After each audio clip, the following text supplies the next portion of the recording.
Hey everybody, thank you for coming to spend the day with the Ed Collab gathering. I am Kristin Ziemke and welcome to my home. Uh, Joining you today live from my office. The fall has completely entered the Midwest and it's a brisk Chicago Saturday, and what better way to spend the afternoon than with friends learning online and collaborating and building our PLN. I think 14 years in education, and this year I'm more energized than ever before because I continue to keep learning new things. I have a global network of amazing educators that I'm spending time with, and it's a great way to get inspired to connect online. And so welcome today. We are going to talk a little bit about social media in the classroom. And so let's get started with that. Alrighty. Whoa. Can you guys see that there? Krista, can you see that? Perfect.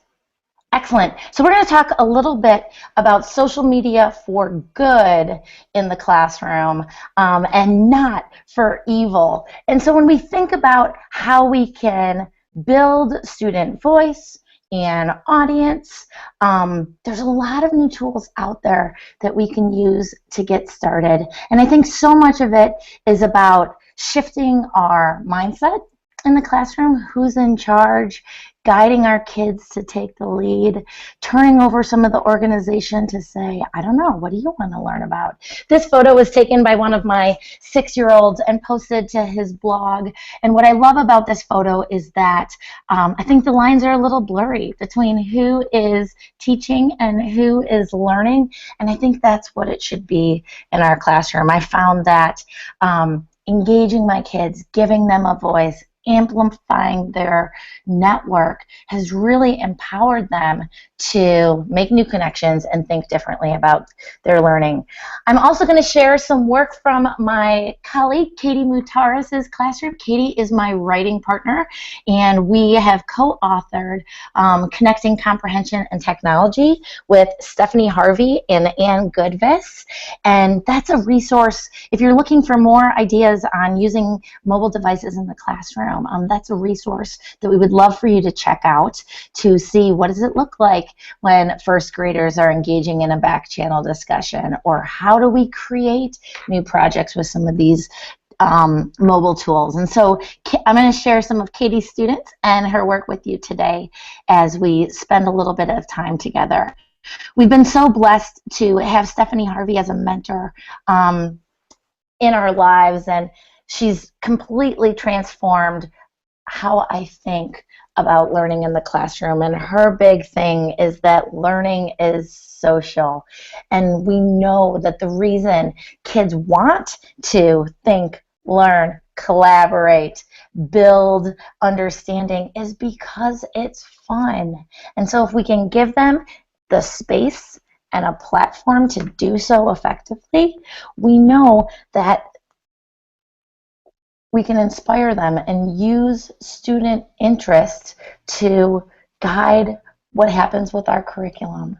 And so we make time for lots of collaboration throughout the day, right? We turn and talk and share our books with friends in class. We have revision and reflection partners, right? We join book clubs and talk about text. We work in small groups in inquiry circles and collaborate to redefine what we know, to build a new understanding, and to share what we do in a more public format. All of this goes back to much of the research on active literacy. David Pearson, Perkins, Stephanie Harvey, Goodvis, Smokey Daniels have all done a large body of work on this idea of active literacy, but really finding ways to get kids to do the work. How can we engage our students to read, write, think, question, research, share, investigate. And so when we think about using new mobile devices in the classroom or web tools or apps, we think about how does this connect to what we know about pedagogy? How do we bring it back to the 30 years of best practice research that shows, oh yeah, this is a way to connect with kids. This is an avenue to bring the multimodal learning into our classroom, to reach a large number of our students, to differentiate, to personalize, and to find specific ways for all kids to build understanding.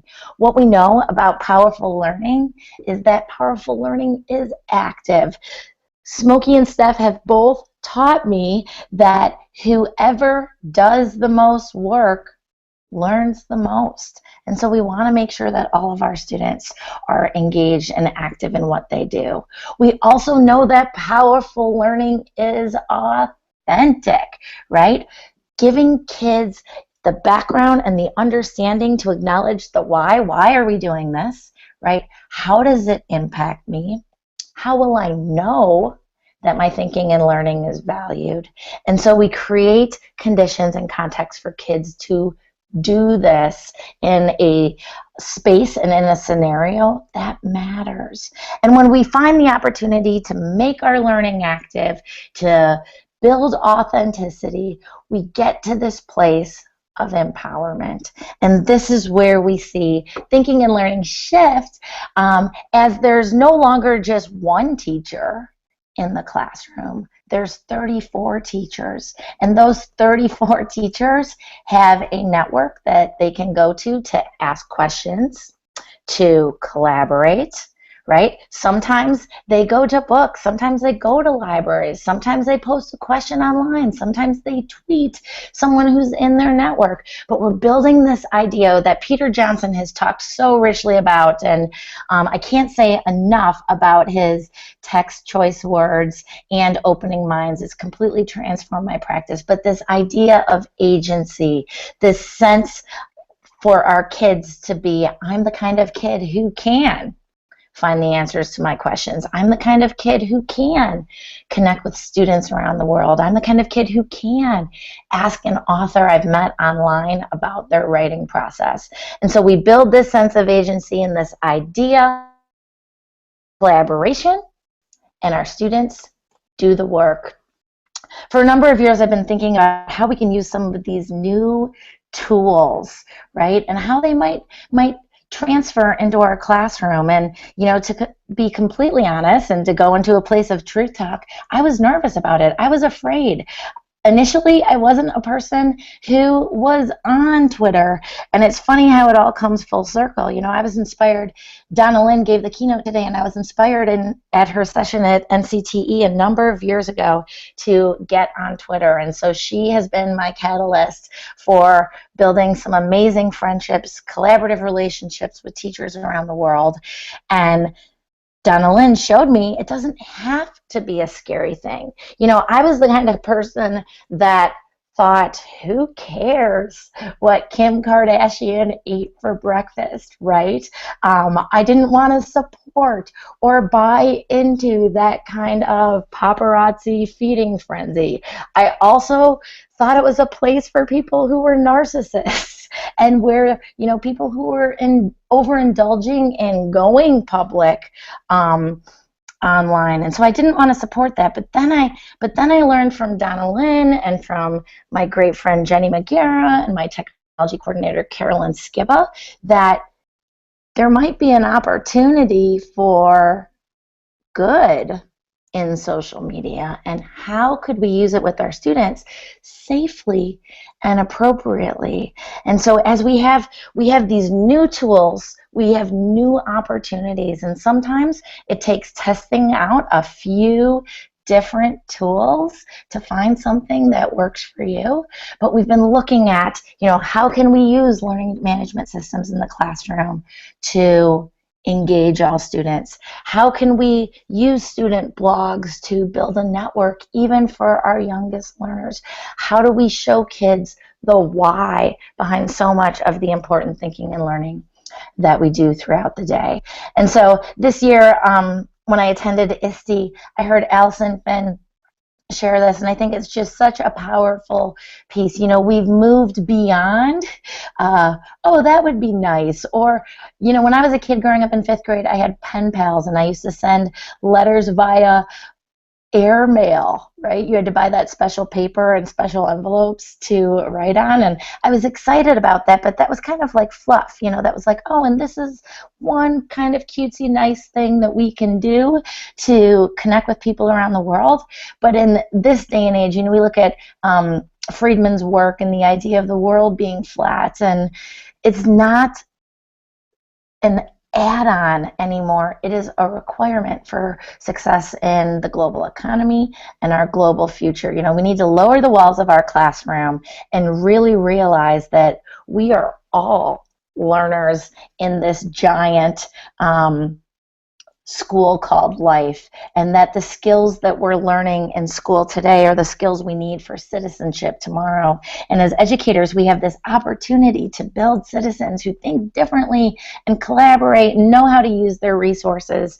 And so I believe while there's many challenges out there, and we all know what those are, I also think it's the most exciting time to be in education, because we have opportunities to connect our kids that we never had before. And so when we think about connecting and collaborating, we go to this idea that was shared with me by my colleagues here in Chicago, Autumn Laidler and Jenny McGarrett. We have to think outside our classroom and sort of look at this tiered approach to how we can connect our kids. Of course, classroom community is the one that as educators we're good with, we understand, but thinking about how do we connect as a school? What does it look like when we identify and work with a networked community, and how do we push our students to move beyond into that global community? And so when we take a look at our kiddos, you know, this is our community, but as we go into this idea of school networked and global, we think a little bit about how can we amplify our school community? How can we do something different with kids? And so we start with blogging, and we love Kid Blog. It is a great tool. You can set layers of security and privacy, but here we can see a student posting a back question and stuff that I already know. We connect our young learners with other students in the school. My class always had 5th grade blogging buddies, and you can see right here we set the tone from early on that blogs are not only places to share your learning, but places where you interact and get the comments and give feedback. And so here you can see people responding to Hannah's questions about bats. All right? We're also bringing our families into the mix and saying, you know, just because the bell rings at 3 o'clock doesn't mean the thinking and learning has to stop. So connect with us outside the school day. Post a blog from home. Think about the new opportunities we have. I had a little guy come in one day, and he was crying, and he was so worried because his dad was traveling and he couldn't get in touch with him before school. And I said, you know what, don't stress. I was like, I know your dad follows your blog. Why don't you just blog to him really quickly and check in? And so here Diego posts a blog to his dad. Dad, are you okay? Did you get hurt? Did you fly in safe, Dad? Mom told me there were tornadoes in Dallas. Let me know. All right, he posts that blog at 8:24 in the morning because his dad subscribes to our RSS feed. Within 5 minutes at 8:29, he writes back, sorry I missed you. Yeah, I'm safe, just a lot of delays. Right? So by 8:33, not even 10 minutes after we entered the classroom crying, we've been able to resolve this issue because we have new tools for our students. And that's the power of using social media in the classroom. We do a lot of back channels, and of course a back channel is a form of written conversation, right? Smokey Daniels has done so much work in the idea of silent dialogue and written conversation, and a back channel is a way to take that online and communicate with students. And so every inquiry we do, we start with some type of photo. Students begin by posting a greeting to our class and then commenting on that photo. And so here we can look at student responses and identify the layers of strategic thinking that we've taught in many lessons, right? Do you ask good questions? How do you infer from an image? What can you determine to be important? How do you summarize and synthesize? And when we create these conditions for kids to interact, to be reflective and thoughtful, we quickly get to what George says here at the bottom, right? The metacognition. Here is my thinking. We invite kids to think about their thinking, and we make it concrete and visible. And so the conversation continues. We start suggesting ideas for our inquiry and what we're going to learn about next. Students can take that image, open it in a drawing app, annotate it, share it back to the class. Again, what is this? This is evidence of the comprehension strategies that we've taught in class. Asking good questions, right? Inserting yourself in the thinking. It has strong wind. How big is this? I love this one because we can see this is dangerous, right? Determining importance. Is this Florida? Ideas for what we should study next. Tsunamis, earthquakes, floods, and hurricanes. That's a child that knows they have a say in what we study, right? That their voice matters in guiding our curriculum units, connecting to background knowledge. This reminds me of Hurricane Sandy, right? And so we get all this authentic evidence that students can then share with their friends and build thinking, right? I love falling in love with close reading, how Chris and Kate Roberts talk about, we closely read text, media, and most importantly, life. And I think, when we give kids opportunities to recognize the reason that we think and discuss and learn and ask questions is because it's fun. We invite them on a regular basis to closely read their life. And if we can engage them to do that, we know that they're going to be thoughtful about everything that follows after that point in time. We do a lot of these written conversations on a number of tools. We use Edmodo. We use Today's Meet. We do a lot of cross-grade collaboration and interaction. Here's a back channel between 6th grade, 4th grade at a different school, and 1st grade students talking about tools they use for learning. And so we're always bringing it back. I think this was Digital Learning Day. What tools do we use for learning with digital tools? And so we're suggesting KidRex and other apps like World Wildlife Fund, and really setting the tone for citizenship, right?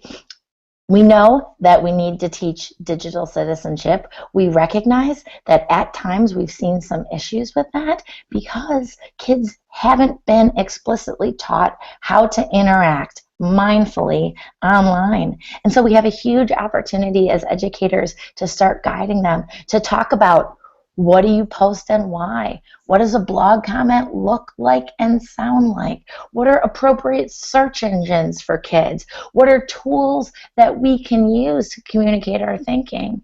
And so we start setting the tone for what happens in the future as we engage students online. My colleagues at NTA, National Teachers Academy here in Chicago, are doing some amazing things with digital learning, and they have a school-wide Twitter Tuesday, which is just unbelievable. If you would like to follow along, please search the hashtag NTA Learns, and every Tuesday they do some school-wide community building project where kindergarten through 8th grade gets online and discusses what they're learning about a book, ideas, school, collaboration.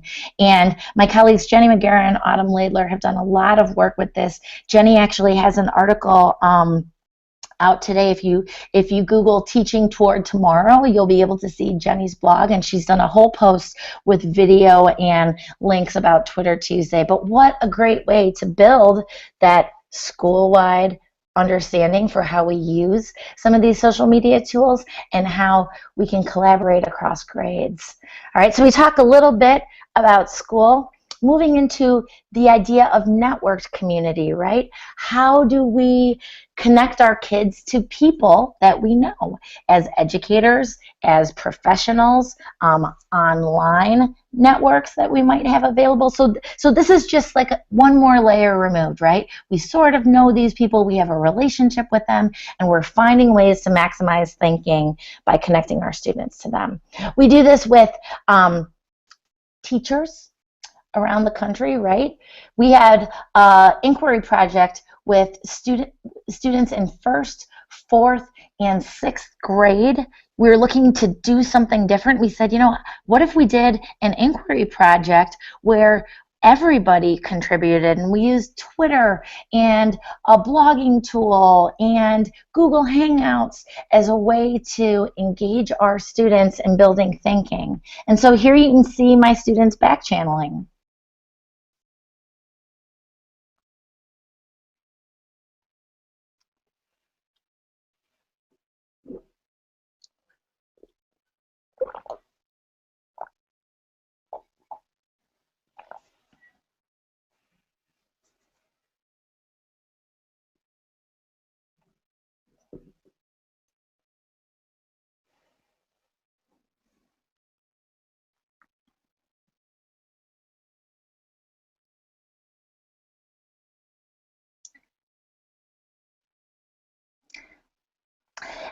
And so we found ways to connect our kids and to build thinking. And when we look for the evidence that this has on student learning, on thinking, on finding the energy, that agency piece to do more work, we look at this blog post from 1st grader Sydney.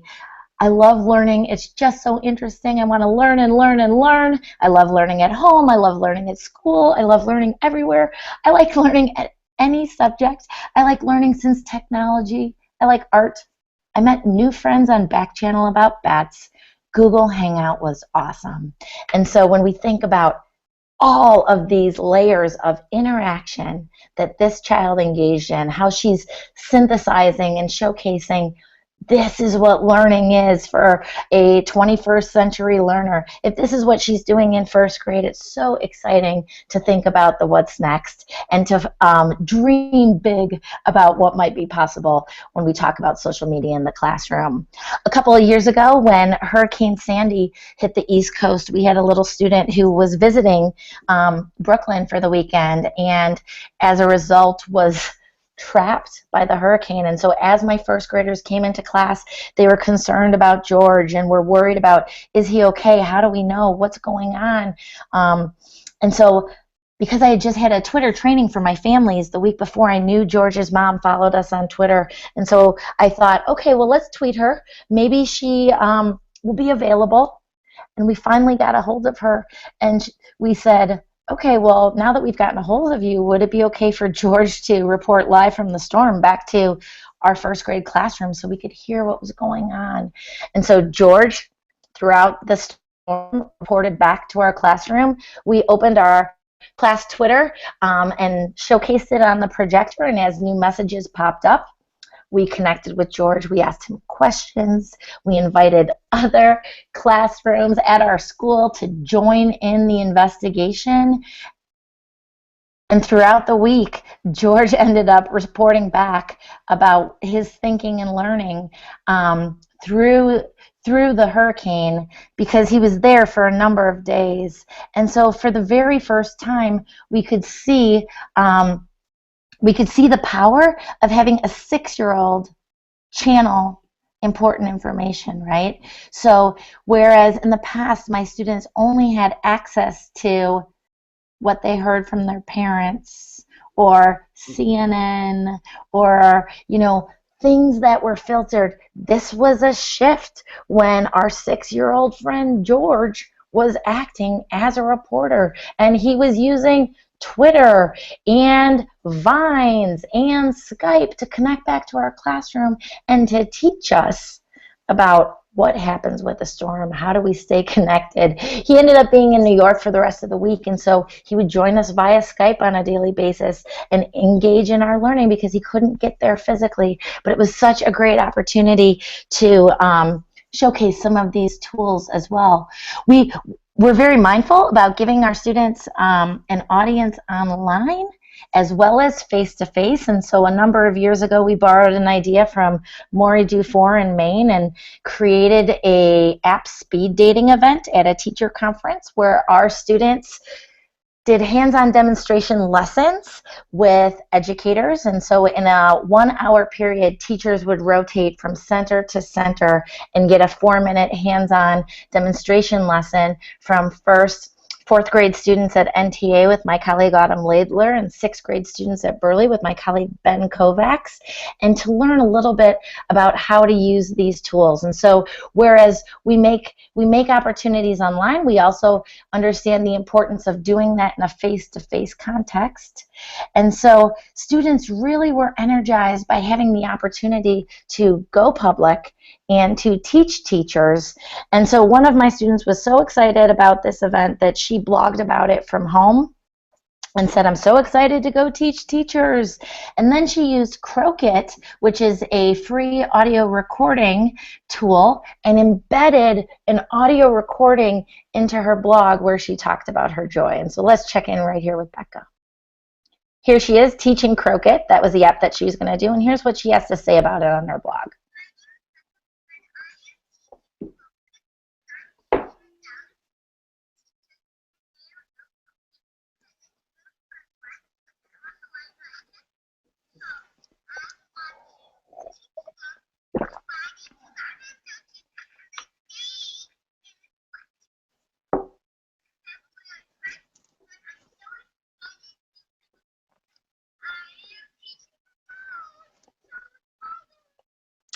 And that is what passion sounds like, right? That's when we see kids have energy to do the work. And so Becca posts this blog.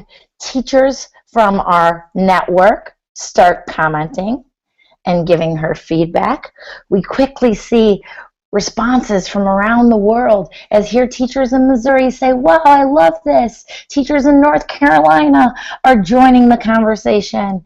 And as you would find in first grade, we go back to the classroom. One of her blogging buddies from Michigan doesn't really care that she posted this blog about, learning how to use Croakit. But my question, have you lost a tooth? And then Becca's classmate Alexa comes on and says, Becca, your blog is fantastic. You are a star at blogging, and I love your sound in Croakit. Be awesome like this every day. You rock.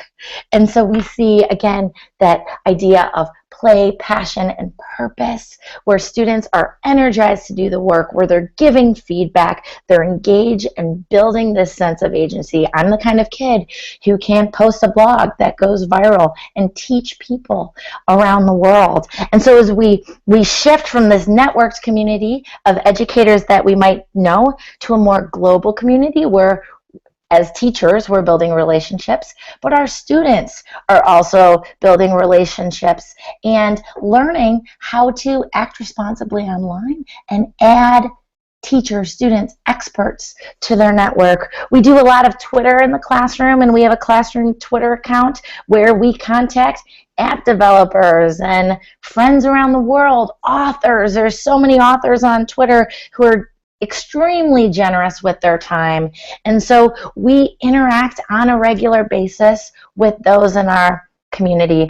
First starting, of course, gradual release with Twitter, right? First starting with the teacher modeling how to tweet. Then as the year goes on, students taking over the tweets, right? You can see here we had a mystery Skype, and I loved it, right? We move into a place where we're creating app tutorials for the world.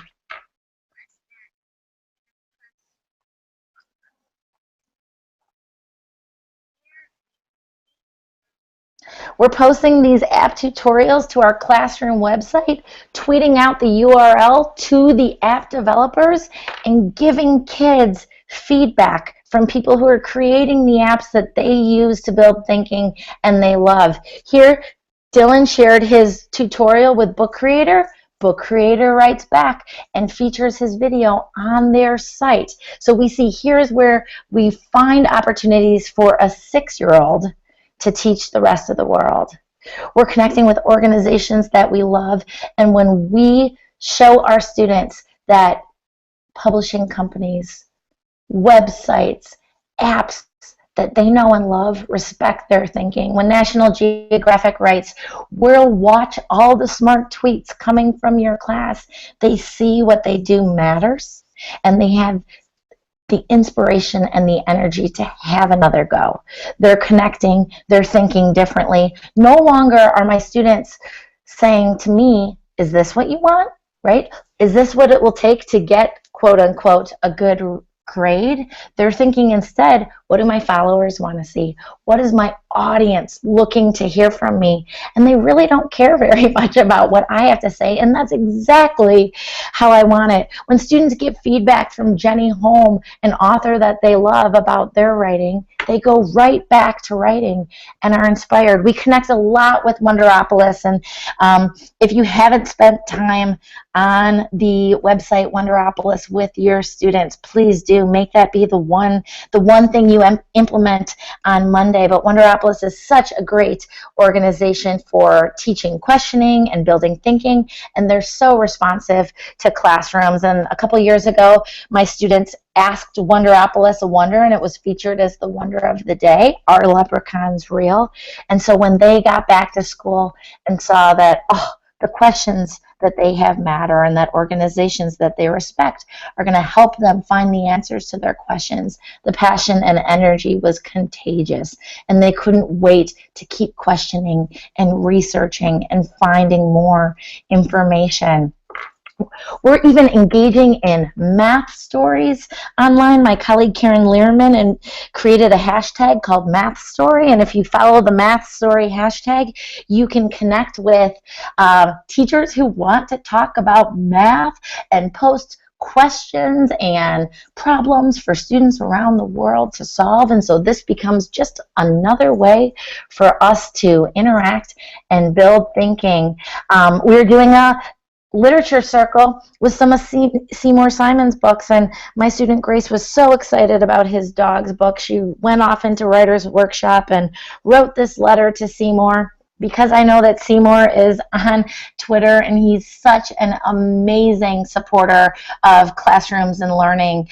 I took a photo of Grace's letter to him, I tweeted it to him, and within that same Writer's Workshop period, Seymour Simon writes back and says, please tell Grace, thank you for her nice letter to me.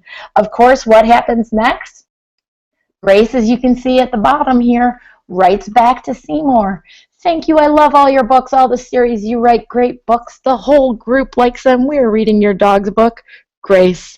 And then, of course, everybody else wants to write back to Seymour, right? So I love the one at the top. Do you have nonfiction books on ebook? As if you don't have ideas, Seymour Simon, about what to write next, here's what I want. I want volcanoes, hurricanes, sharks, and cats, wolves, the brain. We love your books. And so when we create these connections for our kids, they start to think differently about the world they live in. A couple days later, I walked past one of my tables and someone was like, I wonder what Seymour's doing. And I was like, Seymour who? They're like, oh, duh, Miss Ziemke, Seymour Simon, what's he doing? And so they think that this is their network. This is how we interact and engage with people who support us and use our resources mindfully. Thinking about the what's next, we're doing a lot of visual book reviews, bringing that idea of transliteracy. How do you read an image to communicate? How do you share your reading lives in a larger format? And the amazing Catherine Hale had this idea to create an Instagram file of readergrams and book photos by students for students, right? What we're really trying to do here is shift this idea of students as consumers to students as creators. How can we create content for other kids, teachers, the world? And so we've been doing a lot of these visual book reviews and book selfies that we're sharing now using the hashtag on Instagram, readergrams. So if you're interested, please join in, follow along, share those visual book reviews on Twitter, and we'll set the tone for celebrating our reading lives. When we think about the global community, We're blogging from kindergarten through 8th grade. Kindergarten starting with just photo blogs. I love this one, and I think Steph Harvey would approve. Reading is thinking, right? What a fabulous title for a blog from kindergarten. We move on and talk about books and book reviews and celebrate titles. This is from Katie's 5th grade class, and one of her students did a book review about Darth Paper Strikes Back. Sometimes we have to find audiences that are relevant for our kids, so Katie posts the URL to her Twitter account, says my student would love comments. Please, give him some feedback on this post, and then she adds Tom Engelberger, the author of Darth Paper's Twitter handle. What do you know? Tom Engelberger comments on this 5th grader's blog. As a 30-something, it would be exciting to get a comment from an author that I know and love on my blog. For a 10-year-old, that changes everything, right? We start to think differently about how we interact, about our resources. Katie also last year took the amazing Two Writing Teachers Slice of Life, which has been a blogging community for educators for the past number of years. We blog for 30 days in a row, and Katie engaged her kids in the Slice of Life Challenge this past March, where her 5th graders blogged every day of March and got feedback from students around the world. Talk about on-demand writing, right?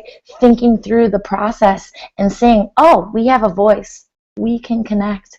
We have a network of students, teachers, readers, followers from around the world that care what we have to say, right? And so there's so many tools and resources that we use with kids, and what we see is that when we invite kids to connect, to collaborate, right, we see the importance of giving them a voice.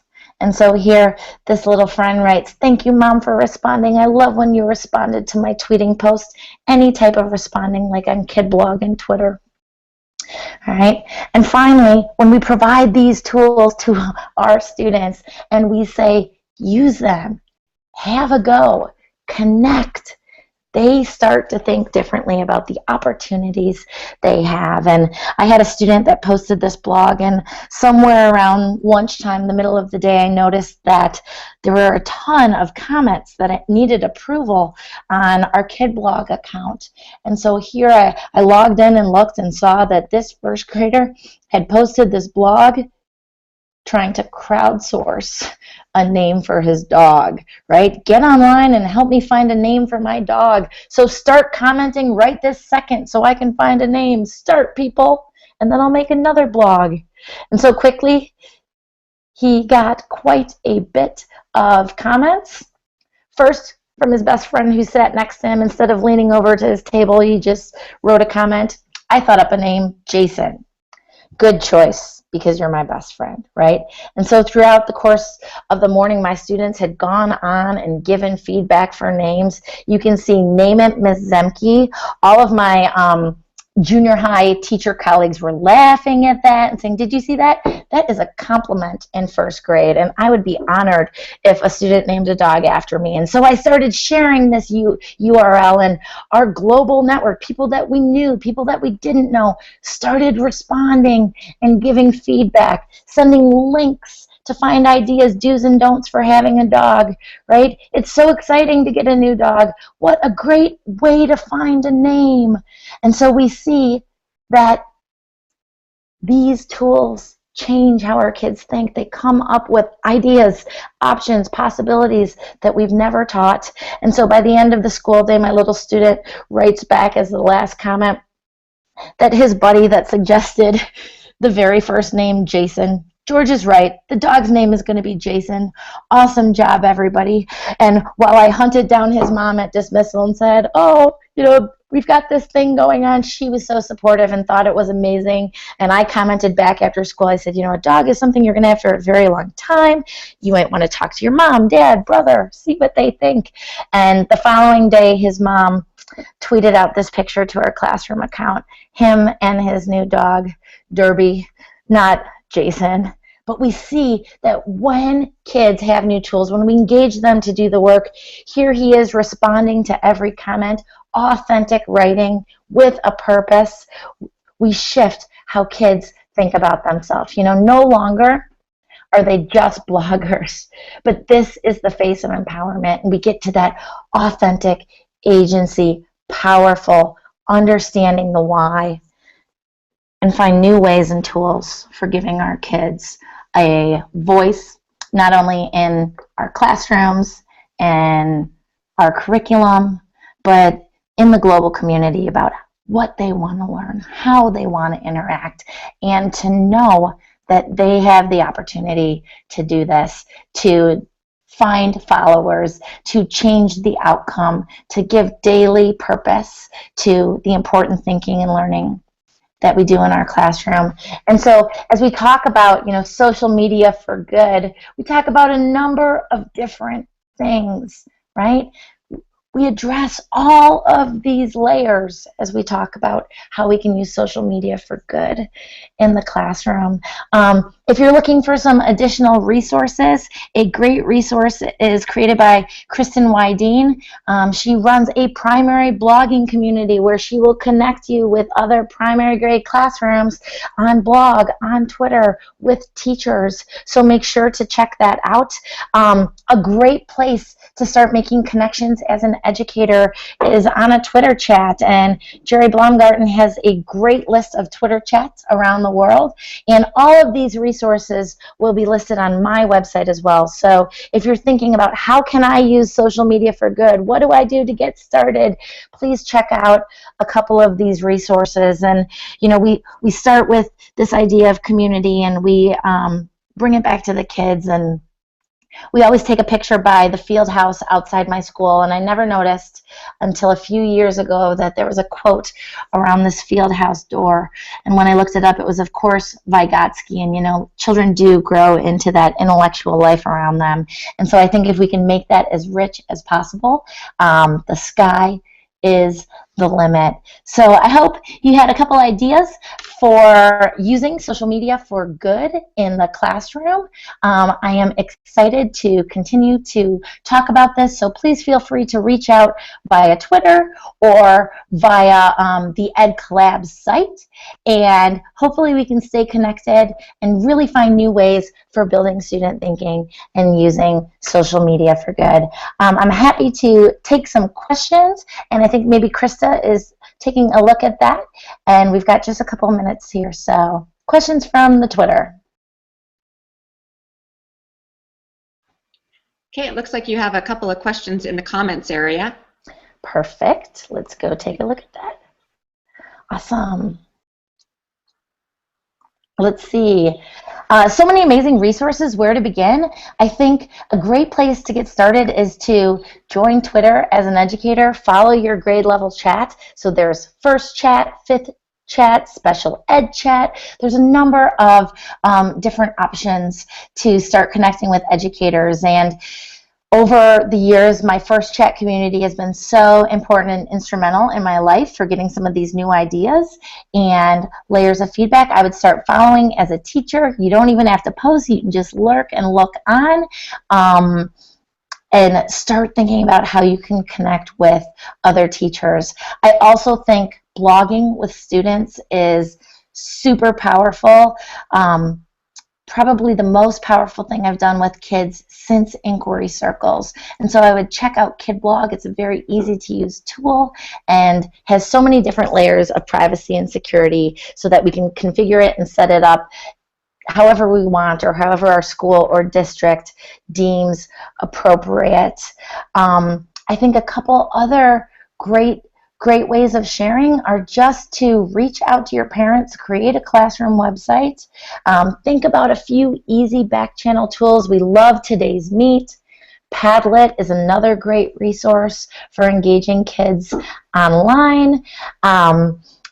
And think about how we can use those to connect our kids. Start small with just your students, then reach out to a classroom across the hall, then reach out to a class at another school, and slowly add additional layers for developing a network for our kids. You know, we as grown-ups understand the importance of our PLN. We need to create the SLN for our students and build student learning networks for them that they can add on to, access, and really think about as we move on.